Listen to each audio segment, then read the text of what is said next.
रोशनी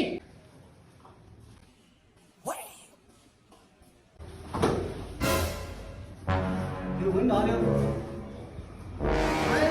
यस्तोमा के छ आज प्रब्लम तिमी र म खेलौँ यो यस्तो डराउने धुनु पर्दैन धुराउनु पर्दैन धुएर गर्नु पर्दैन यस्तो सेफ्टी प्याडहरू तपाईँहरूको पनि यस्तो सेफ्टी प्याडहरू आफ्नो गोइङ गार्डहरू आफ्नो सामानहरू नधोइकन आउने खेलाडी छ भने मेन्सन गरौँ त्यसलाई बहुत बदमास यसलाई यता यता यसो अनुहार देखाउनु त्यसको अनुहार ढुक्रो लागेको जस्तो लाग्यो मलाई